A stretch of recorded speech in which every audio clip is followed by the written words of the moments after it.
नमस्कार, स्वागत है आप सभी का सेठ श्री सूरजमल तापड़िया संस्कृत आचार्य महाविद्यालय जसवंतगढ़ के ज्ञान वैविध्य यूट्यूब चैनल पर।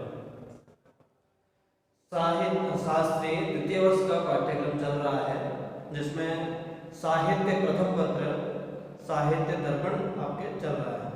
साहित्य दर्पण में षष्ठ परिच्छेद, जिसमें आपके षष्ठ परिच्छेद में अर्थ प्रकृतियां हो चुकी थी पिछले भाग में। अभी आपके है अवस्था पंचका, 5 अवस्थाएं जो नाटक के कार्य व्यापार को कार्य आरंभ से लेकर के कार्य फलागम तक जो व्यापार है उसको अवस्थाओं में बांटा गया है और उसे कहा है अवस्था पंचक।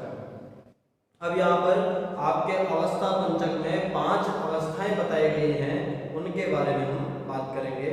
अवस्था पंच कार्यस्य प्रारब्धस्य फलार्थभी, कार्य आरंभ से लेकर के उसके फलार्थ जो है उसके लिए बताया गया है। कौन कौन सी है वो? आरंभ, यत्न, प्रत्याशा, नियताप्ति, फलागम। 5 अवस्थाएं बताई।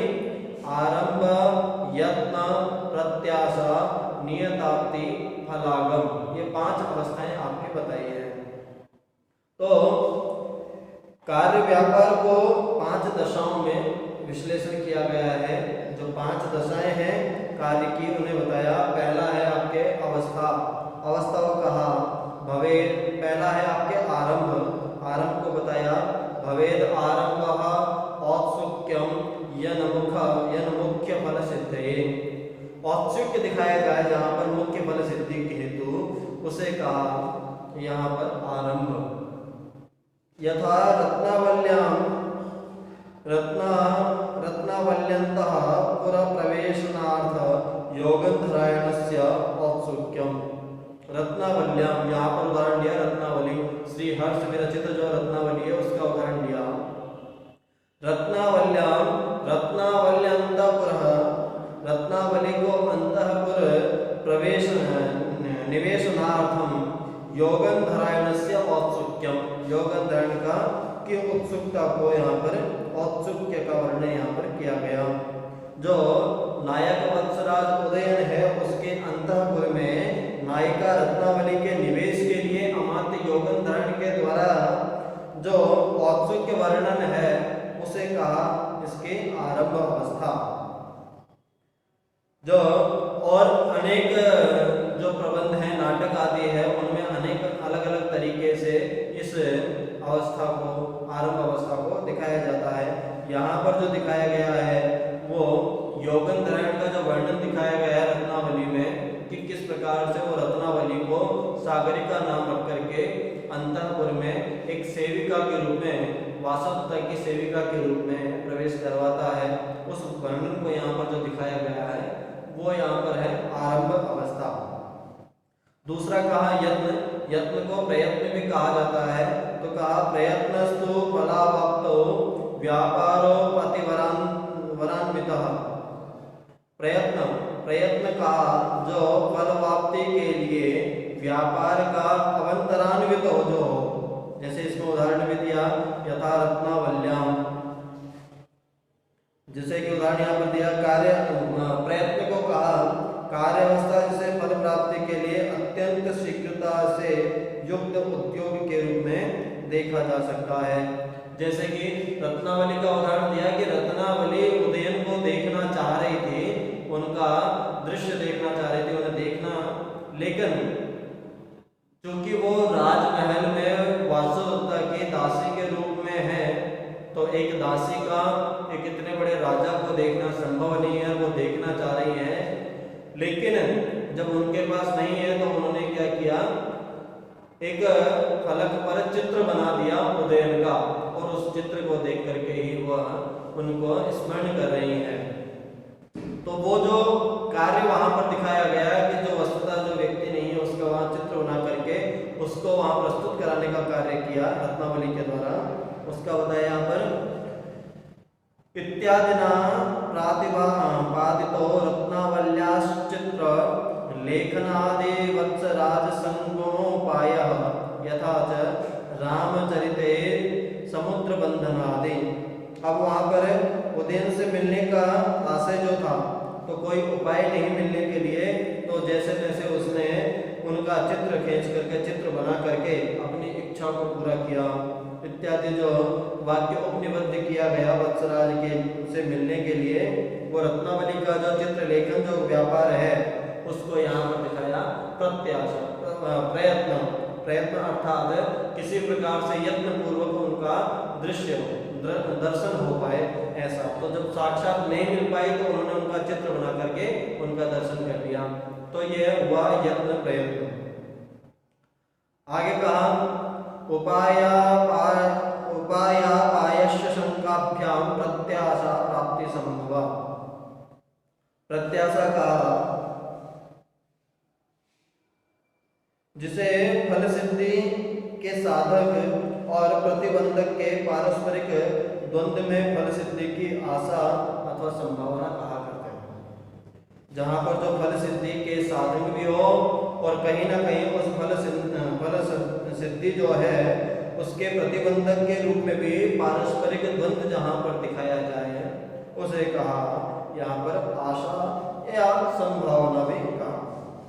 दिखाया गया है प्रसंग यहाँ पर रत्नावली का तृतीयांक जो है, उस तृतीयांक में रत्नावली वासुदेवता के वेश में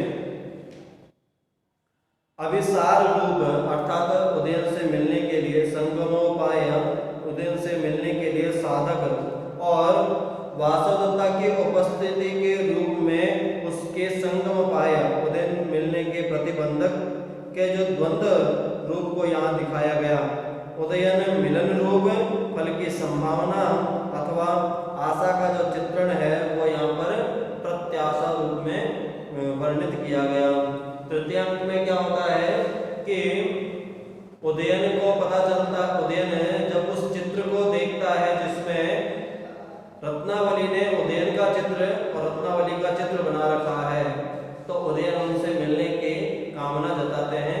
अपने मित्र विदूषक को कहते हैं कि तुम जाओ, किसी प्रकार से ऐसा प्रयत्न पूर्वक करो कि मैं रत्नावली से मिल सकूं।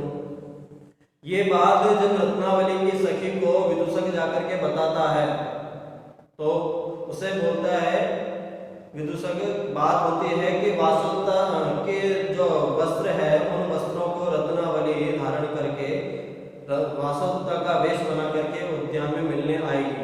लेकिन यही बात विदूषक के द्वारा सुन ली जाती है वासुदेवता की दासी को। वासुदेवता की जो दासी है वो इस बात को सुन लेती है कि रत्नावली वासुदेवता के वेश में वहां मिलने के लिए जाने वाली है।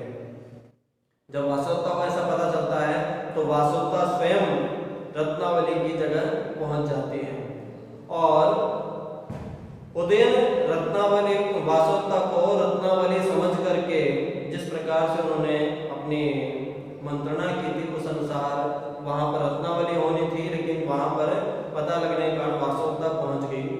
तो उदयन उसे रत्नावली समझकर प्रेम प्रसंग, प्रेम प्रस्ताव उसके सामने प्रस्तुत करता है और जैसे ही वासुदेवता उदयन का रत्नावली के लिए प्रेम की बात सुनती है तो वो क्रोधित हो जाती है।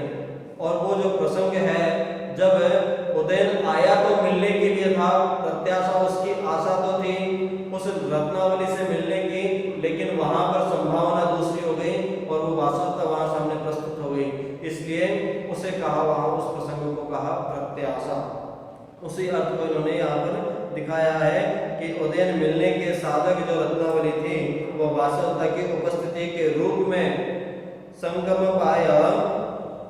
उदयन मिलने के प्रतिबंधक के द्वंद्व में उदयन मिलन रूप की संभावना अथवा आशा का जो चित्रण है उसे यहाँ पर प्रत्याशा के रूप में नियोजित किया गया है। और अन्य जो रूपक प्रबंध है उनमें अन्य विधि से भी प्रत्याशा की योजना दिखाई जा सकती है, यह दिखाया करते हैं। आगे यहाँ पर कहा नियताप्ति, अपाया भावतः प्राप्ति ही नियताप्तिस्तु निश्चिता। अपाया पाया कि अर्थात विघ्न बाधा की निवृत्ति में फल प्राप्ति की संभावना का निश्चय होना, उसे कहा नियताप्ति। जो विघ्न आ गया, उस विघ्न की समाप्ति पर फल प्राप्ति की संभावना का निश्चय होना ही नियताप्ति है। जो विघ्न आ गया उस विघ्न की समाप्ति हो और फल की प्राप्ति हो, ऐसी संभावना जो हो उसे कहा नियताप्ति। उसी आगे का ही प्रसंग दिखाया है कि जब वासवदत्ता को पता चला कि ये रत्नावली से प्रेम करने लगा, रत्नावली के सामने प्रेम प्रस्ताव करने के लिए आया था और वासवदत्ता को प्राप्त कर लिया, तो वासवदत्ता वहां से क्रोधित होकर के चली जाती है। तो उदयन जिस प्रसंग से वहां आया था, जिस आशा से आया था रत्नावली से मिलने के लिए, लेकिन उसमें विघ्न आ गया और विघ्न आने के कारण वासवदत्ता भी रूठ करके चली गई।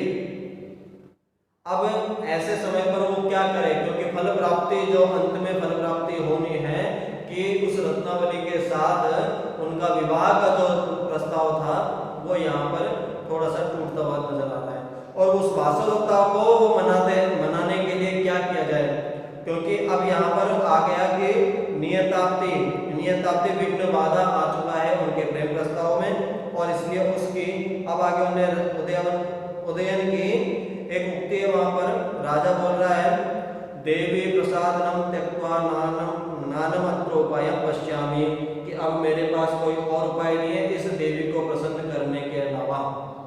देवी अर्थात वासवदत्ता को प्रसन्न करने के अलावा नान्यमत्र उपायं पश्यामि, मैं किसी और उपाय को नहीं देख रहा हूँ। इति ऐसा कह करके देवी लक्षणोपायस्य प्रसादनेन निवारणम नियत फल प्राप्ति सूचिता, कि देवी को प्रसादन अर्थात प्रसन्न करने के अलावा इस जो विघ्न है उसका निवारण अर्थात उसी में वो फल सिद्धि है, अन्यथा फल सिद्धि नहीं है।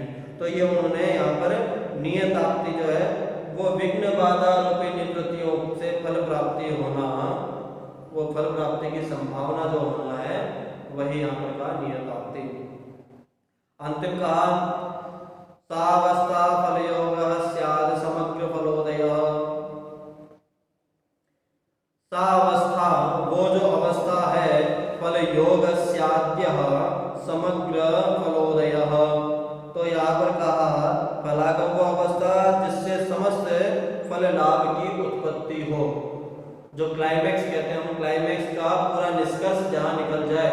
तो जिस हेतु उस उदयन का कार्य व्यापार चालू हुआ या उस नायक का कार्य व्यापार चालू हुआ, वो कार्य व्यापार की पूर्ण अवस्था जो फलागम की प्राप्ति है, फल और लाभ की जो प्राप्ति है, उसे यहाँ पर कहा अंतिम फलागम का नाम दिया। यथा रत्नावली लाभश्चक्रवर्ती लक्षणे फलांतरम लाभ सहितः। ऐसा कहा गया था और उसमें सुना गया था कि जो रत्नावली है, रत्नावली का जिससे विवाह होगा वो राजा चक्रवर्ती होगा, ऐसा योगेंद्रन को कहीं से पता चला था। इसीलिए योगेंद्रन चाहता था कि उदयन के साथ ही रत्नावली का विवाह हो। इसीलिए जो आरंभ में उस रत्नावली को योगेंद्रन लाता है, उस उदयन के अंतःपुर में प्रवेश कराता है, वो जो आरंभ अवस्था थी उसका फलागम की प्राप्ति क्या है कि उस रत्नावली के साथ विवाह हो और उसका लाभ क्या हो, राजा चक्रवर्ती बन जाए। ये इसकी फलागम की स्थिति है। पहली अवस्था क्या थी, पहली जो अवस्था आरंभ की थी कि उस रत्नावली को लाकर के अंतःपुर में रख दिया वासवदत्ता के दासी के रूप में, और रखने का कारण, रखने का फल क्या था कि रत्नावली के साथ इस राजा को प्रेम हो जाए, उससे विवाह कर ले, और अंत में इसके द्वारा, इसका जो लक्षण है कि इसके द्वारा लाभ प्राप्त होगा, कौन सा, जहां पर चक्रवर्ती लक्षण जो उसमें है, उसलिए वहां पर फलागम किया गया। तो उसमें उदाहरण दिया गया कि रत्नावली में ही नायक वत्सराज उदयन की रत्नावली लाभ और साथ ही साथ चक्रवर्ती लाभ का जो वर्णन है उसे यहाँ पर कहा गया फलागम। तो अब आरंभ से लेकर के फलागम की इस प्रकार से विवेचना इन्होंने यहाँ पर की। इसमें पूरा प्रसंग जो है आरंभ से लेकर के फलागम तक का, तो रत्नावली का प्रसंग यहाँ पर दिखाया गया है। अब जब हम किसी भी काव्य को पढ़ते हैं या किसी भी ग्रंथ को उदाहरण सहित रूप में जानते हैं, तब हमें उस काव्य के बारे में अच्छे से ज्ञान होना आवश्यक है। जैसे कि यहाँ पर प्रसंग बार बार आपको दिया जा रहा है रत्नावली का, तो वो जो रत्नावली नाटिका है उसका ज्ञान भी आपको होना जरूरी है, क्योंकि उदाहरण में आपको जगह जगह पर उसके उदाहरण दिए गए हैं, किस प्रकार से प्रत्याशा, किस प्रकार से अर्थ प्रकृतियां, किस प्रकार से अर्थोपक्षेपक बताए गए हैं। तो इन सब को समझने के लिए इनमें जो प्रसंग में जिस नाटक का वर्णन आ रहा है, जिस नाटिका का वर्णन आ रहा है, कृपया करके आप उस नाटक उस नाटिका को अवश्य रूप से पढ़ें। एक बार दो बार कम से कम उसका जो नाटक का हिंदी अर्थ है उस हिंदी अर्थ को अवश्य रूप से पढ़ें, क्योंकि जब आपको उदाहरण देना होगा परीक्षा में, तब आप उदाहरणों के लिए जब तक इस नाटक को नहीं पढ़ पाएंगे तब तक आपको वो स्थिति समझ में नहीं आएगी किस प्रकार से इसका उदाहरण कहाँ से क्यों दिया गया है। इसीलिए बीच बीच में उस नाटक से जुड़ी हुई जो छोटी छोटी कथा है वो कथा आपको बता रहा हूँ, क्योंकि आपको जब इसके बारे में पता चल जाएगा उस उदाहरण के बारे में कि कहाँ से क्यों लिया गया है। कई बार पूछ भी सकते हैं आपसे, परीक्षा में कोई उक्ति दे दी, कोई पंक्ति दे दी, संवाद दे दिया और पूछ लिया जाएगा कि ये संवाद कहाँ पर किसके लिए क्यों कहा गया है। अब आप कहेंगे कि हम तो साहित्य दर्पण पढ़ रहे हैं, तो साहित्य दर्पण में तो नाटक है ही नहीं, तब हम उनके बारे में क्यों लिखे। लेकिन साहित्य दर्पण में जिन काव्यों के बारे में, जिन नाटकों के बारे में, जिन ग्रंथों के बारे में बात की गई है, तो नियम तो ये बनता है कि जिन ग्रंथों की बात इसमें की गई है उन सब ग्रंथों का अध्ययन आपको, सामान्य अध्ययन आपको होना चाहिए, क्योंकि जब उस ग्रंथ इसके बारे में उदाहरण तो वहीं से दिया है, जिसका उदाहरण दिया है अगर उसके बारे में ज्ञान नहीं तो वो अधूरा रह जाएगा आपका काव्य। तो एक बार आपको वापस में बता दूं कि 5 प्रकार के आपके अर्थोपक्षेपक हैं, 5 प्रकार के आपके अर्थ प्रकृतियां हैं, और अभी आपने 5 प्रकार की अवस्थाएं आपने पढ़ी हैं। इनके बारे में आप अच्छे प्रकार से पढ़ करके इन्हें आप सुनियोजित ढंग से अपने नोटबुक में लिख लें, अन्यथा क्या होगा कि आप पढ़ तो लेंगे और पढ़ने के बाद क्या होगा, ये सब आपके पास से गायब हो जाएंगे, क्योंकि जब आप इनको पढ़ने के बाद लिखेंगे नहीं तो यह आपकी एक निश्चित रूप से आपकी मेमोरी में और आपके पास लिखित रूप से नहीं होगा। इसलिए आपको लिखना तो अवश्य रूप से पड़ेगा ही। देखिए, शुरू से हमने सूत्रधार का लक्षण, नांदी का लक्षण पढ़ा और किसी प्रकार प्रस्तावना के भेद पढ़े। तो आपके प्रस्तावना के भेद पढ़े, आपने 5 भेद प्रस्तावना के पढ़े। तो देखिए, अधिकांशतः आपको जो भेद दिखे वो सब प्रस्तावना के 5 भेद, अर्थोपक्षेपक के 5 भेद, अर्थ प्रकृतियां 5, आपके अभी अवस्थाएं आई ये भी आई आपके 5, इसके बाद में आपके संधियां आएंगी 5।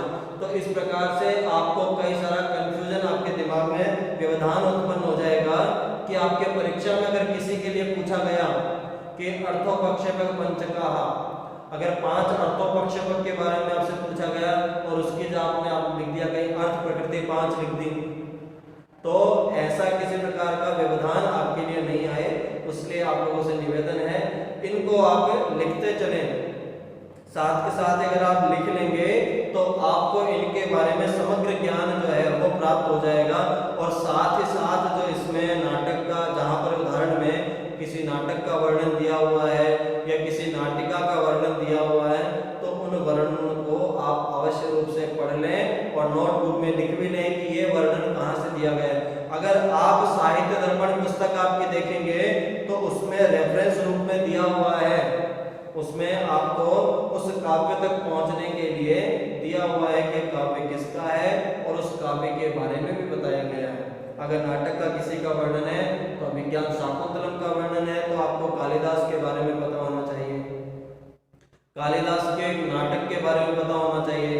अगर यहाँ पर वर्णन आ जाता है उत्तर रामचरित का या महावीर चरित का या मानती माधव का, तीनों का ही वर्णन है इस काव्य में, तो आपको उन नाटकों के बारे में पता होना चाहिए कि वो नाटक किसके हैं और किसने लिखे हैं, क्यों लिखे हैं। तो इस प्रकार से आपको इन सब चीज़ों के बारे में पता होना चाहिए। अभी आपने जो पढ़ा है आपके 5 प्रकार की आपकी अवस्थाएं हुई हैं, जिसमें आरंभ, यत्न, प्रत्याशा, नियताप्ति, फलागम। आरंभ अर्थात किसी उत्सुकता का आरंभ करना, यत्न को प्रयत्न भी कहा, किसी प्रयत्न पूर्वक जो इच्छा है उस इच्छा की पूर्ति करना। नियताप्ति जहाँ पर संभावना, प्रत्याशा, माफी चाहूंगा, प्रत्याशा, प्रत्याशा यहाँ पर जहाँ पर आशा और संभावना उत्पन्न हो जाए। और नियताप्ति जो आपकी आशा में जो बाधा उत्पन्न हुई उस बाधा की समाप्ति और नियताप्ति और निवृत्ति हो जाए और आपको फल की संभावना बनी रहे वहां पर। और अंत में जो फलागम है जहां आपको फल और लाभ दोनों की पूर्ति हो जाए उसे कहा फलागम। तो ये आपके आज अवस्था पंचक नामक जो टॉपिक है वो भी आपका पूर्ण होता है। और फिर आपसे एक बार निवेदन करता हूँ कि आप लोग कृपया लिखते चलें और साथ ही साथ उसे दोहराते चलें और नहीं समझ में आए उसे पुनः पूछते भी चलें। तो ये आपके भाग 6 में साहित्य दर्पण षष्ठ परिच्छेद का अवस्था पंचक नामक टॉपिक पूर्ण हुआ। अब आगे साहित्य दर्पण में जो छठा परिच्छेद चल रहा है इसमें इसके बाद में संधि का प्रकरण है, पंच संधियों का प्रकरण है जिसे हम अगले भाग में पढ़ेंगे। धन्यवाद।